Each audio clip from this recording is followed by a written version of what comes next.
Welcome to the CG Pro podcast. This is episode 81. And if you enjoy what you hear today, you can follow us more at CG Pro. That is at becomecgpro.com or join our Facebook group. Um, Today, it gives me a great pleasure to welcome Stan Szymanski, who is co-founder of StanleyVision. Stan has an amazing history in visual effects going back decades in some of the biggest studios that you guys probably are aware of, ImageWorks and DNEG and various other ones. He's worked on projects, including ones that inspired me to get into computer graphics, like Starship Troopers and many, many others. So, Stan, welcome. It's a great pleasure to have you here today. Great. Yeah, thanks for the invite. First of all, this is really really exciting. I love talking about this industry and myself actually. So if I go off on a Perfect tangent, combination. really cut me off.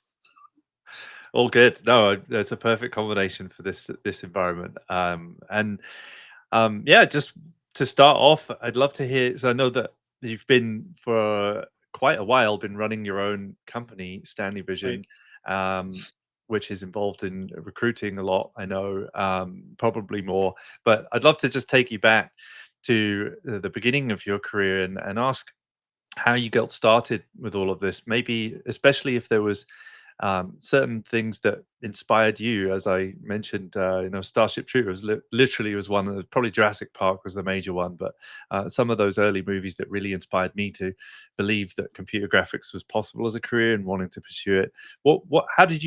How did you get going?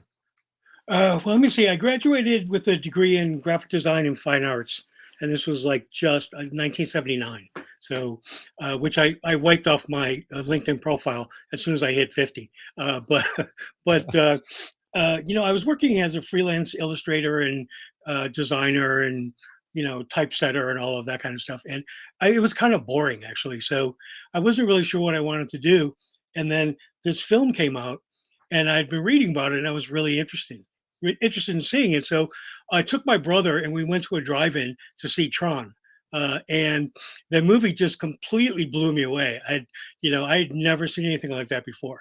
And it's like the light bulb goes off, and you're like, okay, that's what I want to do. That's what I want to be. So uh, it took me a while to land a job. After seeing Tron, the school I graduated from, Buffalo State University, they brought in people from the New York Institute of Technology, which also include people from Magi Synthavision, who created a lot of the imagery for Tron. And they did like 2 days of talking about CGI and computer graphics and how they put Tron together, and I was just fascinated by it. So I talked my way into a job at a software development company, sort of as an assistant marketing guy, uh, and I worked there. It was a while ago. I was using Unix and nroff and troff as word processing packages, and then I worked there until they said, don't cash your check just yet. And then I jumped ship and got a job as a digital artist, and I started doing that uh, back in the days of the advanced visualizer, and that was. I did it for about 4.5 years, and I got out of being an artist because I realized that I'd never taken math at all. There's no math in my educational history, except my junior year, I took a plain geometry course, and I cheated on the final. But anyways, so I was starting to collaborate with these people or call people up and ask them questions about how you do this and how you do that. And then it dawned on me, it's like, I don't really want to compete with these people because I think they're much better at this than I am. I'd rather work with them. So that's when I sort of left Buffalo, which is where I was living, and I moved to Pittsburgh, which is where I met my wife Jackie. And that's when I started like producing and artist management on a much smaller scale. So I worked there for about 4.5 years. Jackie was actually working at the time for first an ad agency and then a gentleman named Joe Pitka, who was the top commercial director for many, many, many years. And we decided we wanted to go out to LA just to check it out. And it was kind of like, you know what, if we don't try this, we're just going to kick ourselves for not doing it. So we moved out to LA. She got a job immediately with Joe's Venice office. And then it took me a little bit longer. It took me about 3 months to get a job, and and there was a really intensive campaign to network and meet people, and fly myself out to LA on my own dime, couch surf, and go meet with people. And at the end of it, I was offered 3 jobs, and one of them, well, actually, one of them was as a TD at Boss Films, and I'm like, no, I haven't touched a computer in like 6 years. I'm not doing that. Uh, so in LA, I started doing visual effects for mostly television commercials, and coincidentally, Joe Pitka started bringing his work to the post house I was working at. So, here I just came from Pittsburgh, and 2 months later, I'm working on Pepsi and McDonald's and Nike. One of the commercials we worked on was a 90-second Nike soccer spot that is in the Museum of Modern Art's collection of commercials, television commercials. And then from there, I jumped ship to work in 3D, starting as like a digital production manager. The people who had hired me, this was at Metrolight Studios, or as we used to call it, Metrolight University, because everybody went through there. And they left to go work with Brett Leonard on a film called Virtuosity. Oh, And wow. Yeah. I moved to LA because I really wanted to work on film. So they were like, look, we can't call you, but if you'd like to come here, so I eventually wound up jumping on that. I was a post supervisor working out of 525, another high-end post house in Hollywood. And I basically was there like 12 to 14 hours a day, running multiple, mostly like Flame, Inferno, some Cineon compositing sessions, and also sitting in on, you know, sitting in with colorists, and preparing everything for Brett to come in and look at the work. It was actually on that project that I met this up and coming Australian actor named Russell Crowe, and he was a trip. Yeah, I'll just leave it at that. But anyways, A so character. yeah, totally, totally. So when some friends of mine who I'd worked with at the commercial post house were working at a different place it was then called POP Film, and they were working on this project, and they asked me if I wanted to join them as like head of digital operations. So they sent me the script. I read the script. I was not really a fan of the script. I'm a total movie geek, and the script was really just a ripoff of George Pal's World of Worlds from 1950. What is it, six? But I liked the people I was going to be working with, so I went. I was working on it. I was working, with the artists and getting them what they needed.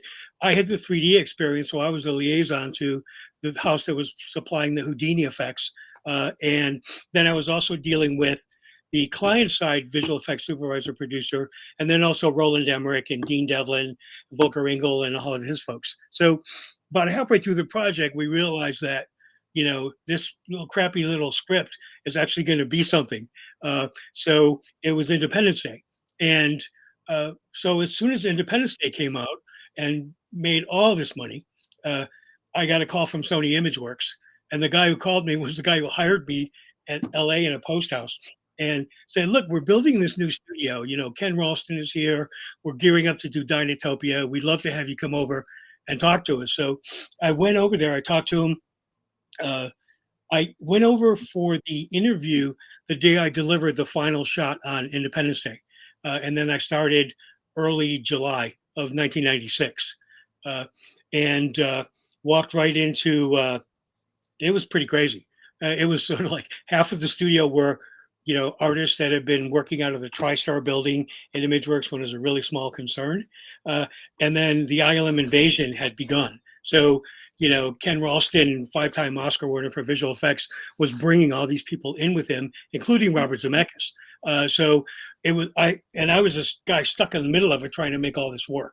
Everything down to who sat in what desk, who earned what, all of that kind of stuff. And when I got there, the biggest challenge I had was there were 2 films in house, and one of them was like the shining light on the hill that everybody wanted to work on. It was the first Zemeckis film. It was Contact, and everybody wanted to be on that show.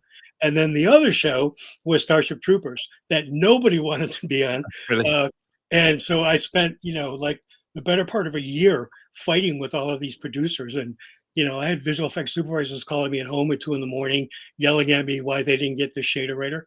And, that's that's kind of how it started. And I was really pleased when I found out that Starship Trooper was nominated and Contact wasn't. And actually, I didn't really like Contact, but I thought Starship Troopers was just a hoot. It was a I miserable enjoyed them. experience. I Yeah, thought they many of I'm them are sorry. Go very ahead. hard work. I liked them both, but yeah, Starship Troopers had the edge for me, and it was very inspiring. And going back through a couple of things you said, the friends of Brett Leonard, and he made a movie, Lawnmower Man. That was another Yeah, one of the movies that inspired me to get into computer graphics. yeah. I mean, if you go back and look at it now, it's kind of like, oh, really? I mean, Tron still holds up. Whenever I can catch a screening of it, because I spend my time on the East Coast half of the year, and then I'm in LA for the other half of the year. So whenever I can catch a screening of it, I go check it out. Uh, The story, so, anyways, story-wise, though, like the yeah, story in it is what proved to me that story is more important than visual. If you got the story yeah, carrying you through, then yeah, I mean, they were using game technology, using like a computer game technology, as we are again, with yeah. virtual Well, production. I mean, we got into that big time with Polar Express, or Mm. as I like to call it, the Christmas of the Living Dead. Uh, and So we had to build a whole motion capture pipeline to be able to do that. And it was a collaborative effort between, it's a semi-collaborative effort between software engineering and, TDs who can code. And they were always battling back and forth, but we got it pulled together. I was working really well. My counterparts who were running the animation division, they had a real headache because animators who were coming from the keyframe world did not want to touch anything having to do with motion capture. So they were having the battle on their end. My battle started up a couple months after that when Steve Starkey and Robert Zemeckis came back to us and said, we want to do a simultaneous 3D IMAX release. And this was like 2 months before we were supposed to deliver. And we were like, oh, okay. So then, a gentleman named Rob Engel, who's a software engineer that had moved over to being a CG supervisor, he led the charge to create, 4K stereo pipeline. And when uh, when Polar Express came out, I mean, it did well, but the 3D IMAX version did really, really well, and it made much more money than the theatrical release. So we were kind of, I don't know, responsible for the 3D craze that followed after that. Then everybody jumped on board, with that. But it was really fun working on those projects, and then we went from there to Monster House, which is one of my favorite films that I worked on Cool. at ImageWorks. And from there, we then did Beowulf. And it's just, Yeah. when we were working on Beowulf, Ghost Rider, and Spider-Man 3, we had a challenge where we had to find Houdini effects TDs who can partner with animators and get particles to perform.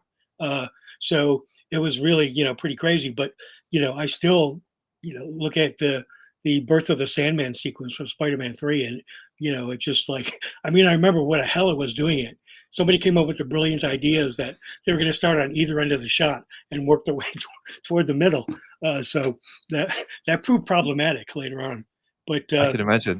It's a great yeah, shot and though. then I huh? remember I Yeah, remember I remember that yeah, shot, beautiful. seeing that shot in the cinema. Yeah. Yeah, beautiful work. And also trying to get the movement of Venom was something that Sam Raimi Mm. just went. He was in that mode of, I know what I want, and that's not it. So we just had to keep showing him stuff. And then one of our senior riggers came up with an approach for the animation. It was kind of like a stuttering stretch step, and Sam saw it and loved it. So we were able to just move on from that. Uh, and, so after the motion capture stuff, then I lived through the birth of Sony Pictures Animation, uh, which actually started out as a technical exercise to build a feature animation pipeline within a visual effects studio. So we crewed it up. I was part of the senior management team on the project, And uh, so as we started to pull it together, we realized that we didn't want this to be a whiteboard exercise. That we actually wanted to create a story. So we opened it up to the studio. All the ImageWorks employees can pitch their ideas, and we got about 150 pitch ideas, and which boiled down into 32 pitches. And uh, the project that was selected was by a senior effects TD named Jeff Wolverton, who was working on Spider-Man 2 at the time, and it was called Attack of the Chub Chubs.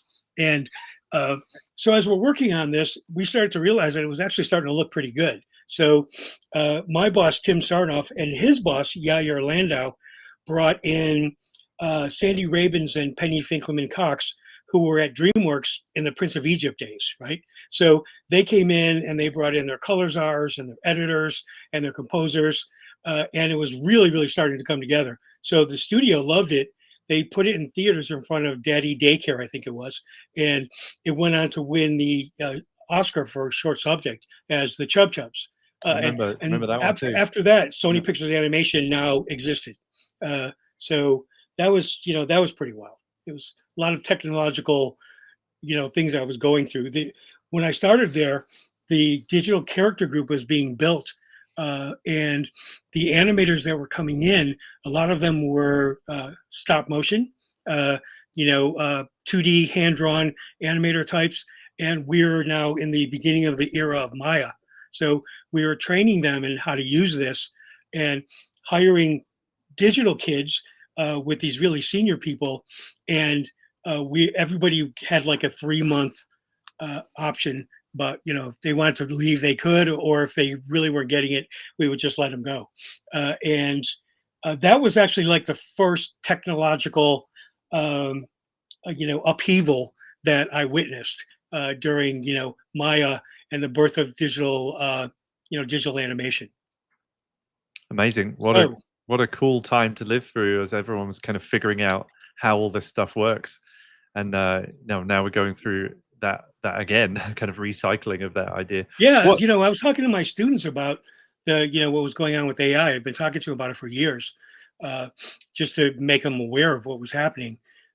And this semester, I came up with something, and I went back and I did some research, actually using Perplexity AI, which I find is a wonderful tool for helping me to build lessons for a classroom. But I put something together that went through all these historical upheavals of technology, going back to the machine age, and then what it did with agrarian culture and all the people who were sort of misplaced, and then from the machine age, jumping forward to the the automobile age and what that did, and then going into the advent of computers, and now looking at AI. And that's a much simplified version, but what I want to point out to the students is that every time there was one of these upheavals, there were a lot of people who were misplaced, a lot of jobs that were lost, but it always ended up where there were more new jobs created because of this technology. So, I try to be realistic with them about it and sort of explain what's going on. And in talking about AI, one of the things I said to them specifically was, okay, so you can sit back and say evil AI is ruining your career and the industry, but I'm here to tell you that it ain't going nowhere. Nobody knows exactly what it's going to be, how it's going to be used yet. But wouldn't you rather know what this is and actually start to study it and learn it? And then by the time you graduate, you have this set of tools in your tool set. So I think some of them got it, but and then I actually started using last spring semester in my business seminar class. I started using AI with the students and having them use AI to go into a job description and take it into Chat GPT and ask Chat GPT to find the essential, uh, words and phrases for this job, and then cut and paste the entire job description in there, and then give me a bulleted list of like 25, and it was pretty good actually. I always came up with at least 10 that were really usable. So I had students do search for keywords in job descriptions manually, and then I had them try it in AI. And at the same time, I was giving them the lesson that don't ever use the first thing that comes out of AI because it sticks out like a sore thumb. But use what you like and combine it with what you came up with on your own to come up with a finalized list. Uh, but I'm sorry, I digress. No, it's great. A great piece of advice there for everyone. I think I've seen people literally um, firsthand using things just direct off, hot off the press of the Yeah. AI press, and it is a I've actually been deep in a machine learning team once or twice, Mhm. and kind of know a bit about how those things work enough to know that they don't know anything. They don't actually have knowledge or intelligence. But they're very sophisticated in terms of the output that they can produce. So you do have to. I think it's really great advice that you're giving people along the way, and using the tools, not shying away from them, not pretending they don't exist, understanding their limitations. No, it's the Right. same principles that people should really apply to everything, and it's really interesting to me that this AI stuff that's now really hot topic is also not new. It's not something that it's Yeah, become it's exactly. newly sophisticated, but it's not. Right. People at visual effects houses have been using this technology for quite some time. It's just it wasn't accessible, like Maya wasn't accessible previously. Yeah, yeah. I mean, I started to become aware of this, of like machine learning, and like, what the hell is that? When I saw a lot of senior TDs that used to work for me, and pipeline TDs and software engineers going over to NVIDIA, and I'm like, they're a chip company. Why are you going there? And I didn't really get it. And then years later, I put two and two together and was like, oh, okay, that's what they were doing. So it's It's an actually more interesting a time. software company now too, like Yeah, for employment wise. But yeah, really, really interesting, and the pedigree of the people that you're describing as well. The places where they came from originally being software engineering or industrial, and jumping into the film. Now watching those people, not the same people necessarily, but the same people who are in visual effects going back the other way, and like now visual effects is influencing the technology companies in the right. opposite direction, and there's that kind of to and fro between the two. What Yeah, given your perspective, what similarities do you notice between, because you've lived through the disruption from model making to digital visual right. effects, and I'm sure you've got some perspective, some good perspective on that from the places you've been. Do you see any similarities between what we're going through now compared to what we went through then, or what the industry went through then? I mean, it's interesting because I noticed that, if you look at model making back in the days of, I don't know, Blade Runner, uh, and I got the chance to work with Mark Stetson on a couple projects, and he was one of the model makers on Blade Runner. So, and ImageWorks had a model shop when I got there. So they were building these huge models of the Roger Young for Starship Troopers, and then also building custom model movers and integrating the model movers with the motion capture cameras to get the kind of rolling and pitching that they wanted for compositing. It was like crazy, it's crazy ridiculous, but it looked great. The So I started to see that uh, everything shifted over to digital, right? I remember talking to matte painters from Digital Domain that I was trying to steal for ImageWorks. That's as head of recruiting for ImageWorks, I specialize in stealing people from other companies. So I'm actually really surprised. The person who hired us for PlayStation and the person who hired us for Madison Square Garden, for the Sphere project, they were both ex-ILM recruiters. So when they called me, I was like shocked because it's like one of the companies that I've never recruited for because they hate me to this day. But I started to realize that everything went all digital, and then it started to swing back. I remember working on the first three Spider-Man films, the good ones, and uh, Sam Raimi would would have the supervisor and the artist. He insisted that every shot had to have some portion of live action photography in it because he felt it gave a boost to the realism by having the artist having to match to something that was real world, which I thought was really fascinating. Uh, he's an interesting guy to work with. But I digress. What was the question? Oh, so whether you, because you've gone through the transition from practical effects to digital effects, and whether you see any kind of, I know that we haven't gone through that yet in terms of real time virtual production AI technologies. some of the newer kind of disruptive stuff that's happening right now. Wondering whether you see any similarities in terms of how people are feeling about it, or what people are doing about it, or any similarities between those two time periods. Yeah, I mean, I think there's a modeling going from real to digital, and then back to, I don't want to say back to real, but I'm seeing a bigger use of models of miniatures than I had for years. I mean, episodic TV still tends to do everything digitally because they just don't have the budgets or the schedules to be able to build these immense models and all that kind of stuff. But uh, and then also when Spider Verse was being worked on, I remember we were doing some work with Double Negative, and I was working. The guy who brought me into the project was David Prescott, who I've known David for like 20 years. I always tried to hire him, and I could never get him.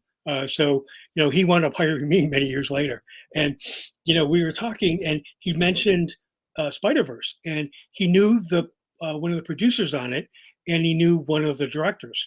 So he got to go down and take a look at it, and he said, "Look, I got to tell you, Stan, this thing is a game changer. This is really really different." So when I finally saw it, I mean, I still have no idea what the hell the story was, but I didn't really care. It was just so cool to look at it, and the uh, what they were doing, combining 2D and 3D.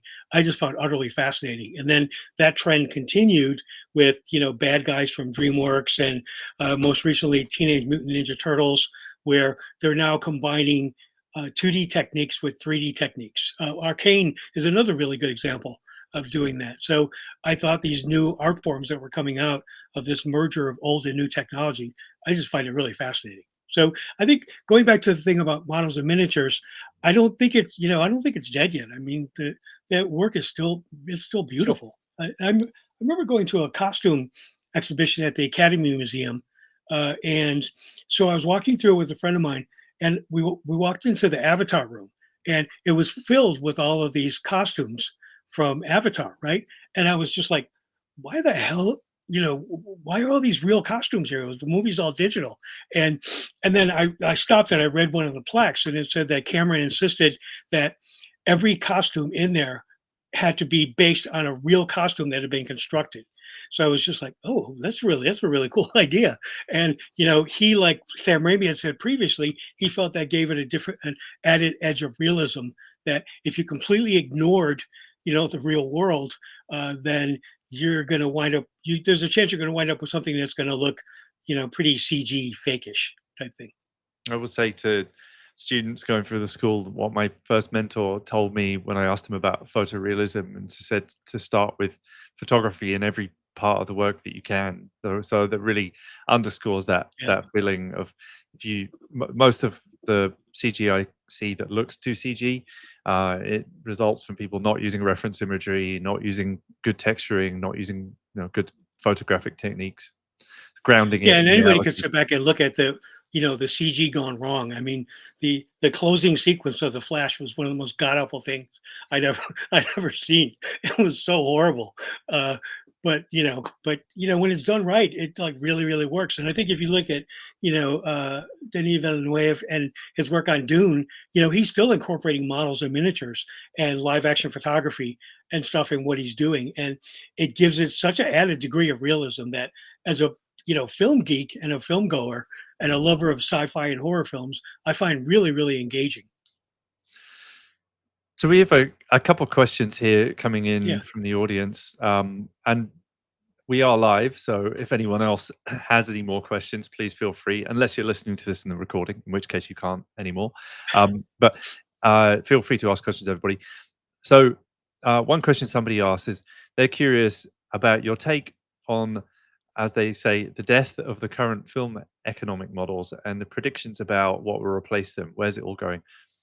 Get your Yeah, I crystal mean, ball out and tell yeah, I us the mean, future. I find it's a really fascinating topic, and I, follow every story, related to this. I actually just finished a book by Gene Bassinger called "The Oral History of Hollywood," that interviews actors, directors, editors, costume designers, production designers, going back to the 30s all the way up to the late 2000s. I think it was like the last person they interviewed was like in 2010. So it was really fascinating because the book was just all conversations. And as you Mm. started to go through and get into the 70s and that upheaval in Hollywood and how that everything it threw everything on its head, where you had people like Dennis Hopper who had never directed before doing Easy Rider, which made a ton of money, and then it created this new paradigm and everybody's chasing that. So, but anyways, looking at the collapse. I, I don't. Collapse is a little bit of a dramatic word. I think I would probably use like reimagination. But it's interesting. One of the things I always loved about LA is I get to go see movies constantly. Going to the Cinematheque to see old releases or foreign films or things I'd never seen before, or just walking down the streets of the Regal Theater and sitting down and watching something. And since the pandemic, I think I've only been to the theater once, uh, and that was to see, maybe what was it?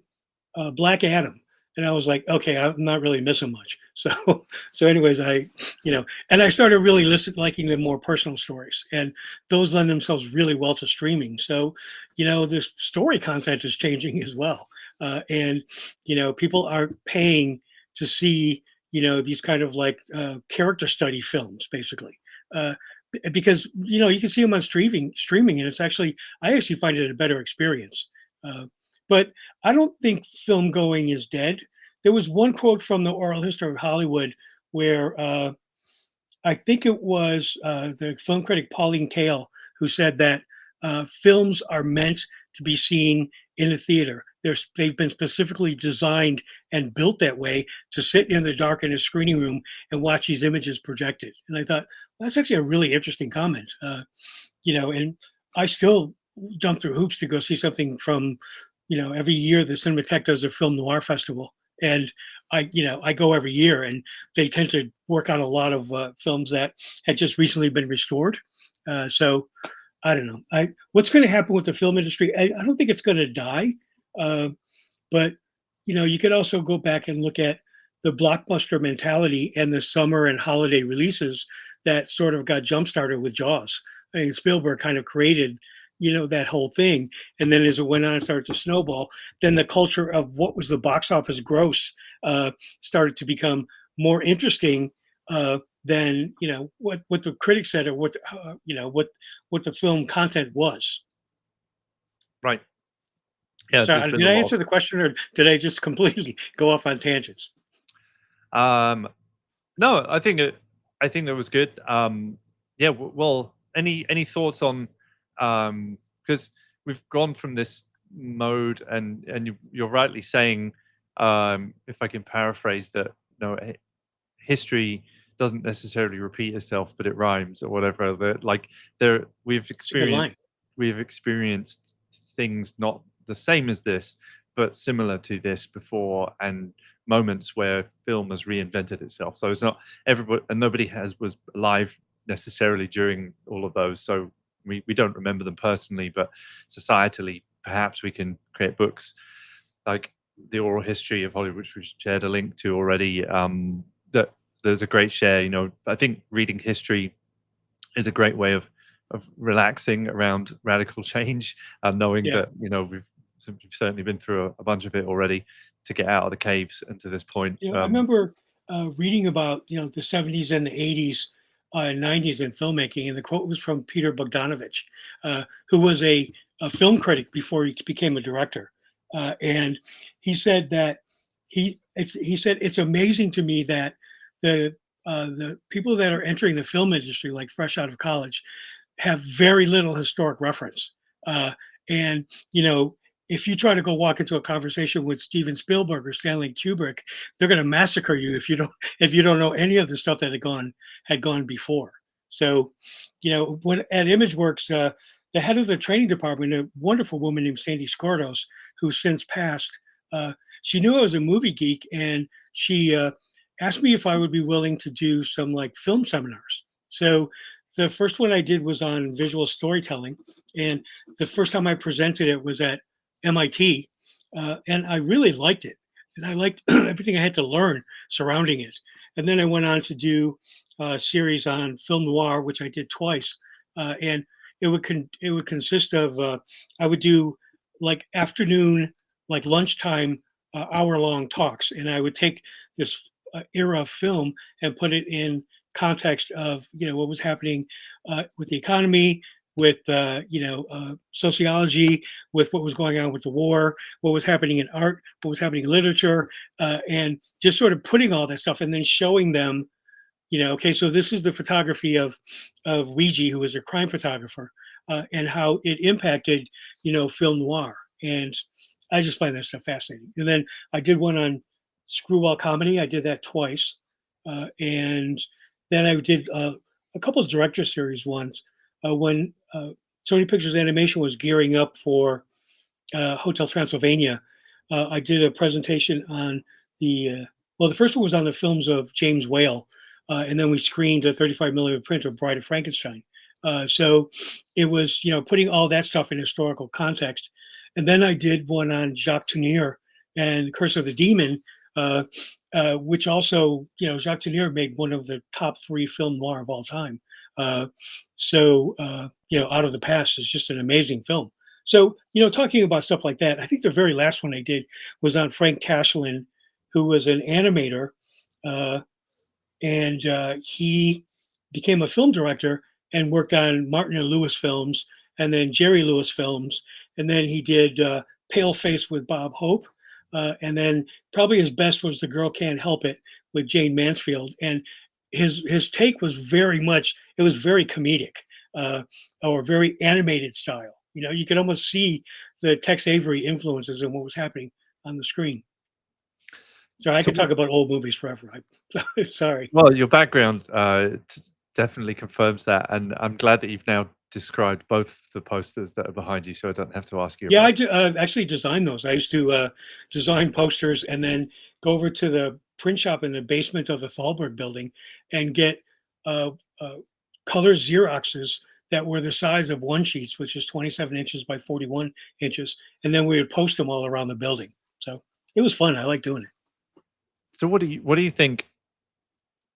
Given the we've gone through a few echoes of change before, going from previous like the 30s Hollywood model through to the Spielberg era through to this point now, where we're kind of looking at the studios having been bought by tech companies effectively, and we've got now online streaming and people consuming film at home and TV at home, very in a very sophisticated way, and the distribution model being really disrupted. And there's some challenges that are going on around that. We're in Right. an unprecedented time right now that we haven't seen this happen before, and production's low. So I think everybody's really curious to see what happens next. Right. What I think one of the biggest economic impacts on the film industry right now, it's been around for probably about 15 years, maybe longer. And it was the birth of the tax incentives, which actually came out of England during the years of first James Bond and then Harry Potter. And they started, bringing a lot of work back into England and London. And, the London visual effects, kind of community kind of built up around that. And then you see the United States pick it up and do it in, Louisiana. We at ImageWorks, we were involved in opening a satellite studio in Albuquerque, New Mexico. And if you look at what's happening right now, there is very little physical production. Oh, I'm sorry. There's much less physical production happening in LA than there is in Eastern Europe or the UK, or other parts of Europe, just because tax incentive. It's just so much cheaper to get it done. And the when I learned this about the tax incentive, I was actually really kind of surprised, uh, and that was that the tax rebates go to the motion picture studio. They don't go to the facility that's creating all the work. But the trick is that if you don't, if you're not producing the work in a region where there are tax rebates, then the clients or in studios won't even let you bid on these projects. Uh, yeah. so, it's crazy, but it's also kind of like roulette. I mean, in a 3-year period, Albuquerque and the tax incentives in New Mexico came and went. No. The same thing happened I with got married up Detroit. the road. I got married Yeah, in Santa yeah, Fe, Los Alamos. It was up the road, and we were gonna live there and didn't because Sony was there when we got yeah. married, and shortly after the honeymoon was not there anymore. Yeah, yeah. It's actually we were going to move there too. We actually really found some really nice areas in Albuquerque that we liked. So we were contemplating moving, but then ultimately I just got buried in work and it sort of got put on the back burner.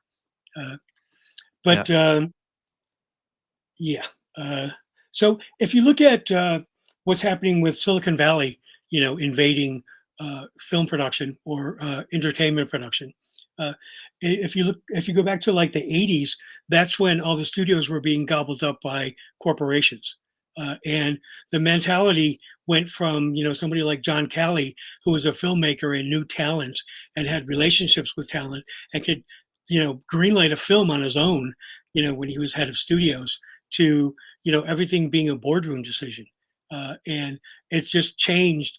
That changed the nature of filmmaking completely, and that dovetailed with the monster budget, uh, type of approach, the tentpole pictures that still exist to this day.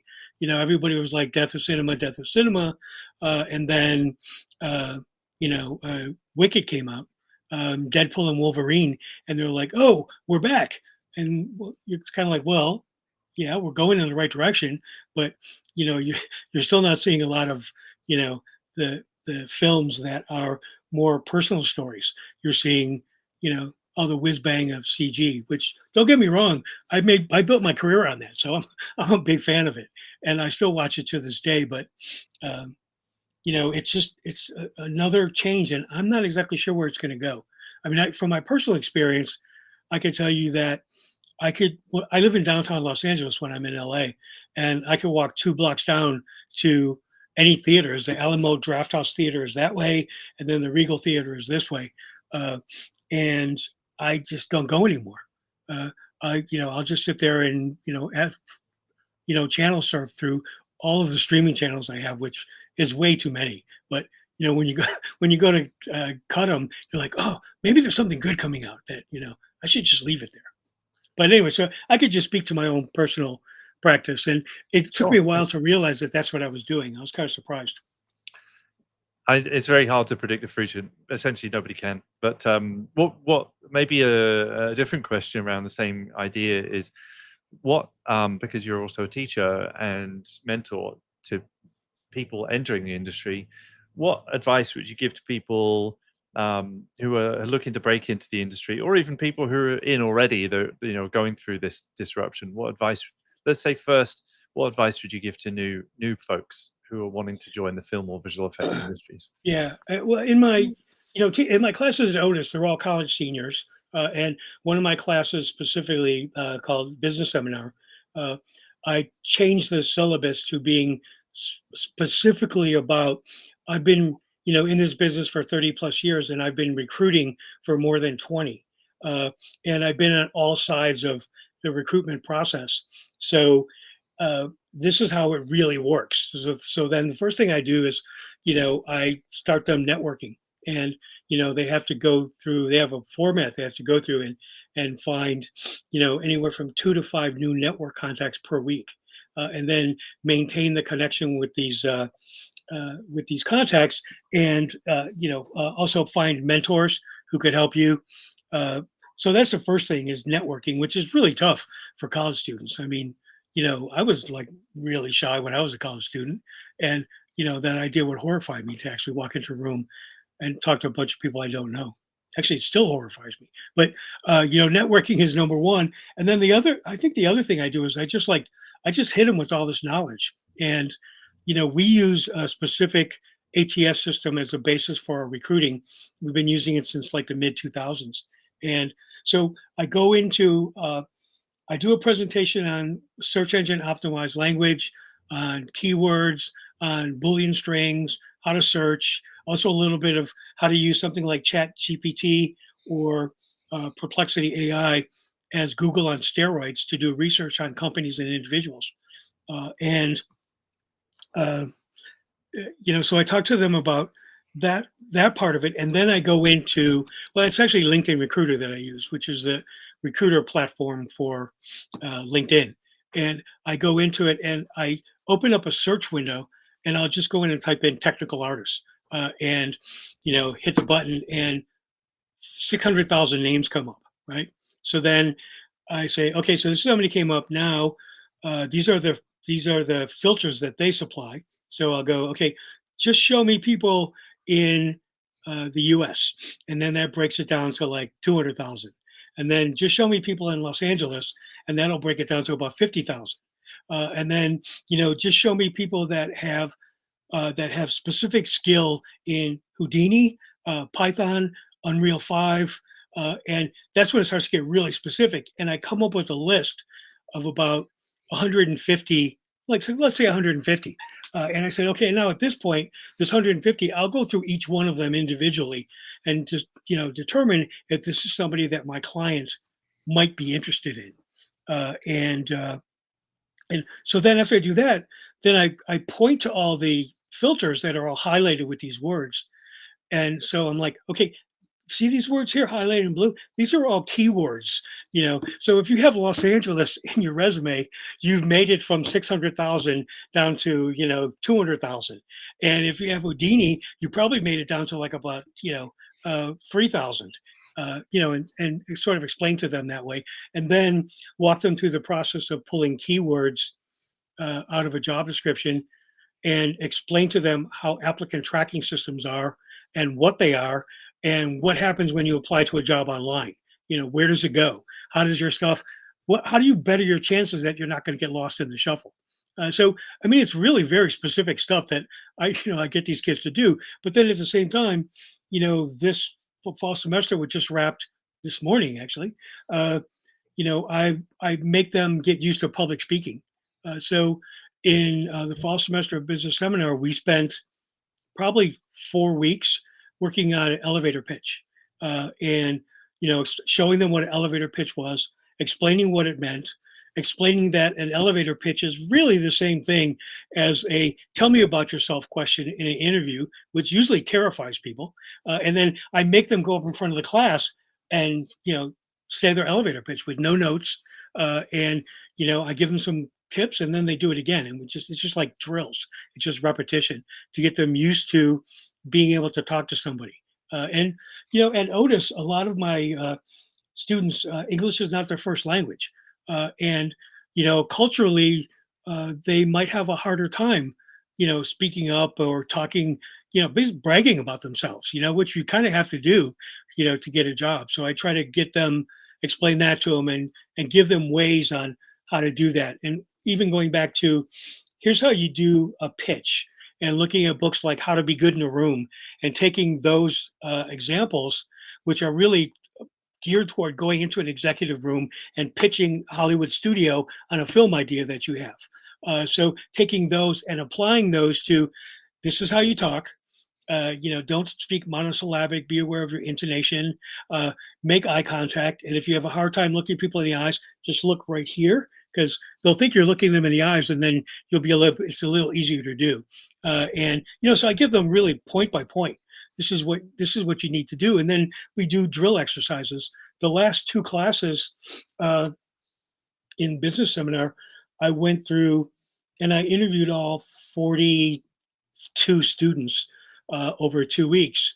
And basically, I gave them, the classes are comprised of animators, game and entertainment artists, which is everything from environment to characters to concept art, visual development. It also is motion graphics. And I also have students, I've had students from graphic design and students from toys. Sort of explaining, looking at the class and seeing what area of concentration each of the students are, and then pulling up 4 online job postings for each category and telling them, okay, so you have to go to this job posting, you have to read it, you have to understand it enough to be able to talk about it, enough to be able to answer questions that I'm going to ask you, and specifically target your answers to that specific job that you're applying for. It worked out really well. I mean, we did uh, in order to get through everybody, I had to break it down to like 7.5 minutes.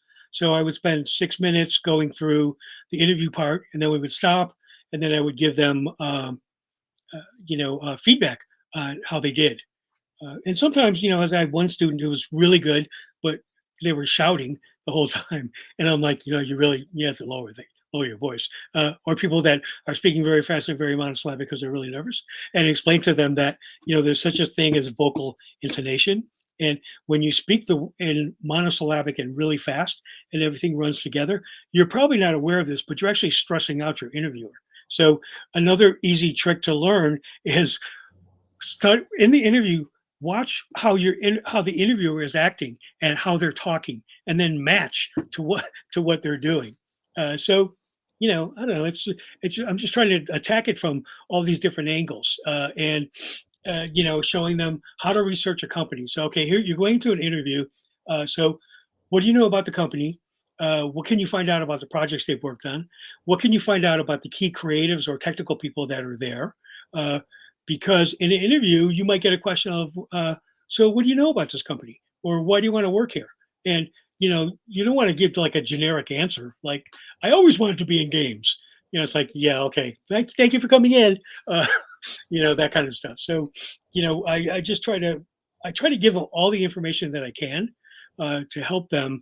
And then also, when my students build their LinkedIn profiles, because half of them don't even have one when the class starts, and I walk them through step by step. Here's how you do a photograph. Here's how you do a headline. Here's how you do a summary. All of that kind of stuff. Joining groups. All of that kind of stuff. And you know, and then I tell them, once you have your LinkedIn profile, then you have to link into me, and I will accept your LinkedIn invitation, and then you have a direct line of contact to me, like forever. I mean, I still have students from like 2 or 3 years, I taught 2 or 3 years ago, commenting to me about, what's going on in the job market. I'm looking for this kind of job. Can I run some questions by you? Or, I'm about to get this job offer. I think it's going to look like this. How should I handle it? That kind of stuff. Well, fantastic advice. I think both for people who are looking to join the industry and people who've already been in it who may have out of date materials or may could benefit from the skills you're describing. I we have a few minutes left. I think, so, and we have one more question that came in from somebody. How do I become a better TD? What skills would make somebody a better TD? Okay. Well, I think the first thing you need to do is you need to research what a TD means to Yeah. different companies, because a TD position is very different at Digital Domain than it was at ImageWorks. Uh, and it's very different in a game company. It was very different from the Madison Square Garden Sphere project. They were very different positions. So you need to research and find out what the TD position is, which one you're most interested in, and then start targeting those companies, those jobs. Specifically. So first, be aware of what the TE title means, and then the second thing, I have students in my class in Houdini, and I always love to see students hire Houdini, because I basically tell them, if you're really good at Houdini, you will always have a job. So Yep, that's true. either that or rigging. You can't, or shader writing. You can't fail with those. So when The people hard are, things. yeah, Yeah. exactly. The hard stuff. Yeah.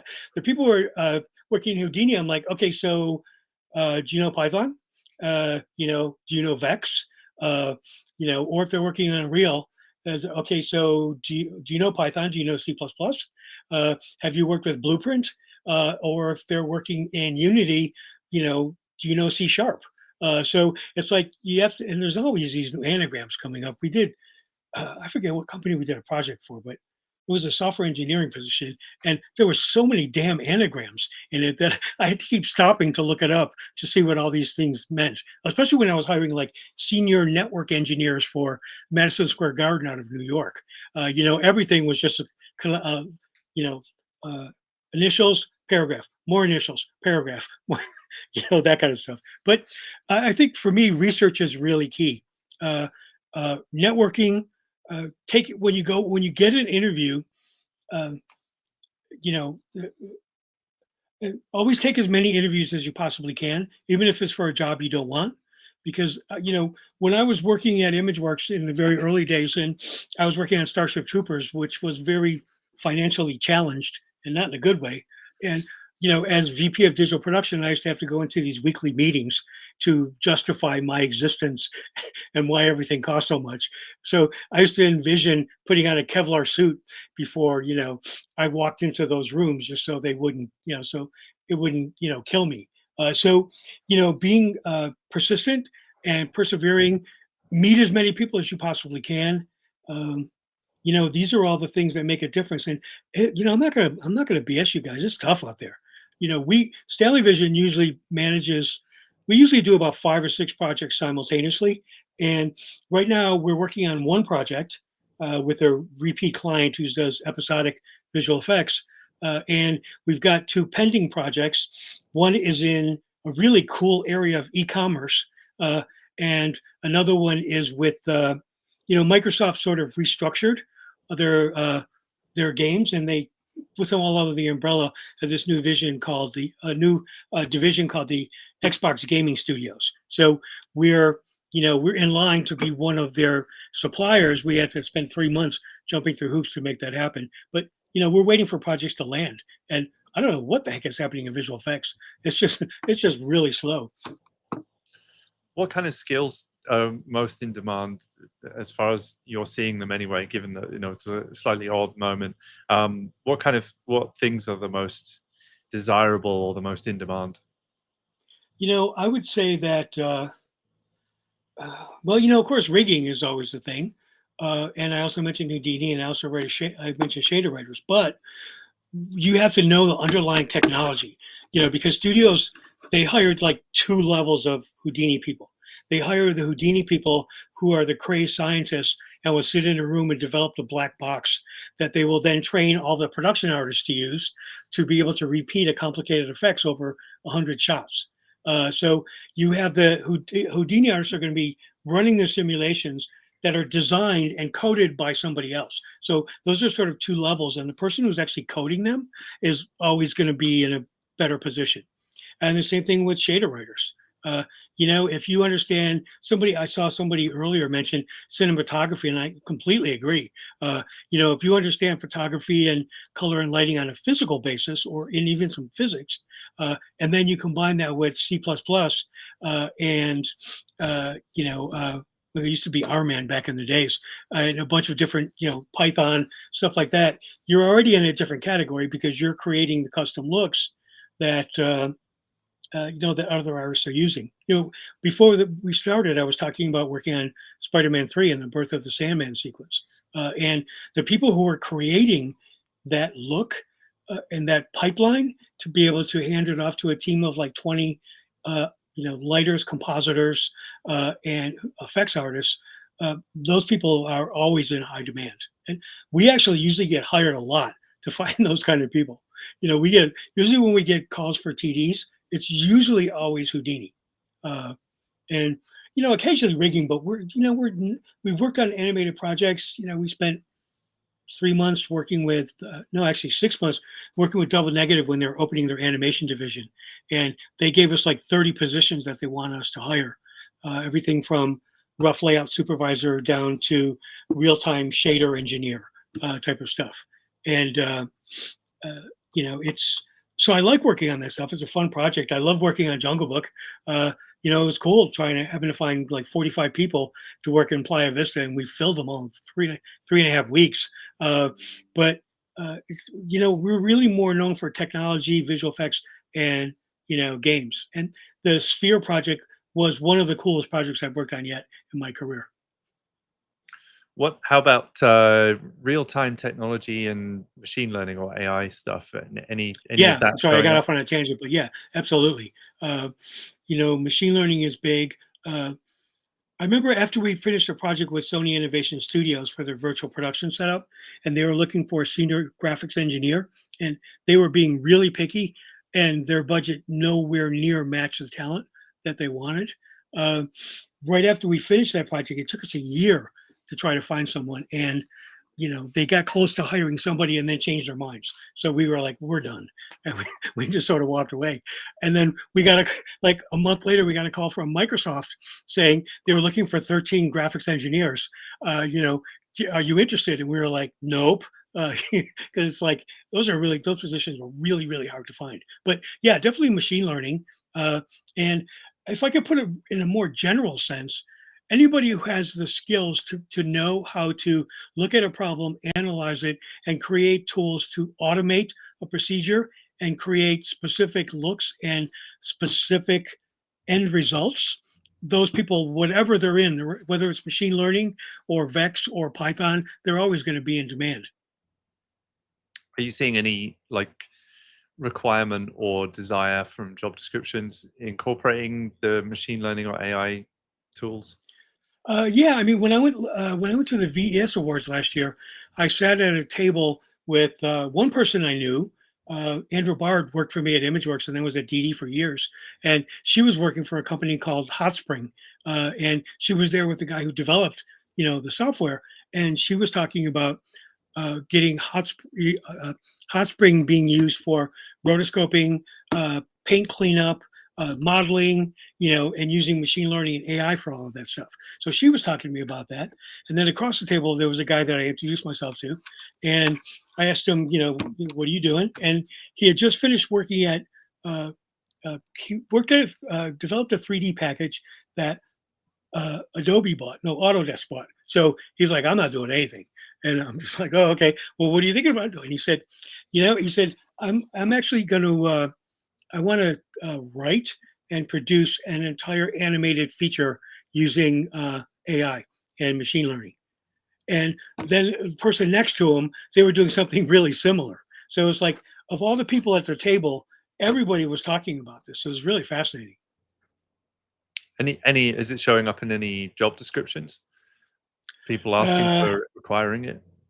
I think the last time this really came up for us was when we were working on Sphere, because the things they were trying were so new. They haven't even instituted some of the stuff that they're working on, which is being able to go into the arena and play games in real time and have the Sphere able to read the data in real time and play it back on these immense screens, and have multiple massive multiplayer online gaming. So that requires all kind of different skill sets. As I was joking to you, Ed, when we started, it's like every job description they gave us had like at least 3 jobs in there. So we were encountering that then. It's also when I became aware of visual production because I was interviewing people for that project, and I was interviewing people who had just come off of the Keith Urban tour, and then they're going to work on a Marvel project, and then they're going out with Billie Eilish. And I just found that whole thing fascinating and seeing that convergence of this technology crossing over into all these new media. It's one of the things I tell my students is like, look, some of the coolest projects we worked on, one of them was with Wayfair. And it was such a cool project. They were taking their whole asset library, which was all photographic and 2D imagery, and converting it to 3ds Max models and V-Ray renders. So they no longer had to rely on all the massive storage and stuff. And then and then the Sphere, and then there was another project we worked on. That we're about to start working on that I can't really talk very much about, but it's very similar. It's looking for people who are kind of technical artists, and a technical artist there's many different descriptions for technical artists, but if I could boil it down to its essence, it's somebody who's done production and has aesthetic ability, and somebody who's also either done technology or interfaced with technology, because your job is going to be to talk software to artists and talk artists to software engineers. But I digress. Well, I think you're touching on a lot of important topics, and really the consistent through line for me seems like learning the fundamentals of art and technology still rings through. If you understand Yeah, those really well, you weather technology changes much better than those who focus too much on individual tools. sure. Um, One of the things that I've been talking to my students about is uh, whenever I'm looking at candidates, and if I see somebody who's come out of a 4-year program, whether it's Otis or SCAD or Ringling or BYU, just pick your school. And they combine that with CG Pro, Gnomon, Animation Mentor, where it's all on application, but they have the 4-year degree, so they understand fundamentals of composition and lighting and all of that kind of stuff. That makes you an extremely strong, artist. And I would always pull your resume from the stack and take the time to look at all your work, contact you, talk to you, and then if it's a fit, put you in front of my client for them to decide if they want to hire you. So I'm a big fan of that. At ImageWorks, when Bobby Beck was starting Animation Mentor, a lot of the artists, rigging and riggers and animators and character modelers were all teaching at Animation Mentor, and it had the added bonus of they were able to come back to us and tell us you need to talk to this person. So I just put on my recruiting hat and just email them right away. Right. Yeah, one of the bonuses of running a school is you get to see lots of people and how good they are, and be able to recommend them and help them in their Yeah. careers. As we wrap up today, anything else that you want to share with anyone, maybe anywhere people could find you or connect with you, or anything you'd like to share with the Well, I mean, community? usually that's thank you for bringing that up, Ed. Usually, whenever I do a talk like this, or even to my students, I'm like, all you need to know is how to spell my name, and then go into LinkedIn, spell my name, send me a LinkedIn invite, tell me that you were at this event, and I'll accept it, and I'll help you any way I can. I mean, I have people like sending me reels and stuff to look at, and it gets hard when the work really isn't very good. You I always get torn between, am I honest with these people, or I don't want to discourage them, But a lot of times, you can give very specific advice. Sometimes it's just on structuring a demo reel. It's like, no, we don't want to see 5 minutes of your work. We want to see a minute of the good stuff. That kind of thing. Sometimes that hard to swallow advice is the best advice, and the thing that really takes somebody's life and transforms it. So Yeah. I think I it's remember being important. so presentation in front of an audience. It was a large audience of artists, and Frank Gladstone from DreamWorks was also one of the presenters. And it always stuck with me that the last thing he says whenever he talks is, "Don't get discouraged. You got to keep at it." And I tell my students, you're in the business of always having to learn new software. If you don't realize that now, you better get used to it because otherwise you can get left in the dust. So, and once you graduate, your work is really just starting. Uh, then you have to go into branding and marketing and self promotion. You have to be doing self study. All of that kind of stuff. So, it can get pretty discouraging. Uh, I talked to a visual effects supervisor who I've known and I've worked with. Also, his wife's a visual effects supervisor, and so he called me up and said that his son had graduated from Clemson, which is a really good school, especially for technology. And he had been the first 3 years after graduating, he had been working on developing games with a couple, of the people he graduated with, and putting them on Steam, and then doing pretty well at it, and then determining that he wanted to get a real job. So he asked me if I would speak to his son, and I did. And I thought he was really sharp, and his resume was one of the best I'd seen, and his job tracking skills and the way he created a document and tracked every company, every person, where he saw the job posting, when he emailed them, did he get a response? I showed him all that stuff. I asked him, do you mind if I share this with my students? And he was like, no, absolutely, go ahead. So I show him the resume and say, okay, so if you're applying for jobs online, you need a resume that is black type on a white background. No boxes, no lines, no flowers. I remember some students from toy design, the resumes were beautiful. And I'm just like, yeah, you don't apply online with that resume. No ATS system is going to be able to read that. So, I use his resume as an example to explain to them, and also say, look, your resume is really beautifully designed, but you cannot use this resume for, online application. Uh, that's something that you want to print out on good paper and bring with you during an interview as a leave behind piece, type of thing. So I don't know. Amazing Something, advice. I hope you will come and visit our school at some point, and yeah, maybe I'd like that. Yeah. share some more of this because I think there's some I can tell there's a lot more.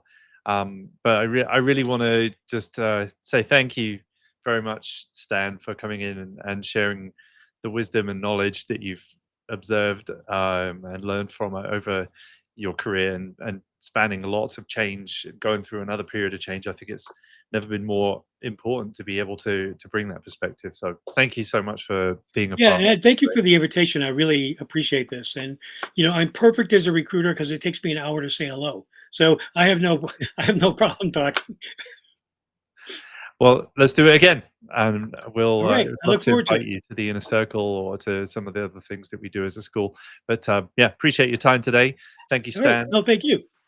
Thank you also And to thank you everybody. guys. Thanks for attending. I was going to say exactly the same thing. So thank you to our audience for coming in and asking great questions and um, look forward to seeing you all again soon. We are coming up towards the holidays, so we're probably our next episode will, I believe, be in the new year in 2025, which I'm feeling optimistic and positive about because I'm a positive optimist, and I hope that you all got lots from today. I know I did, and we're always here if you need anything. BecomeCGPro.com. We'll be back in the new year with another episode. But thanks everybody. Take care. Happy Go out holidays, there, everybody. make some cool stuff, get some skills, and we'll see you all soon. Take care.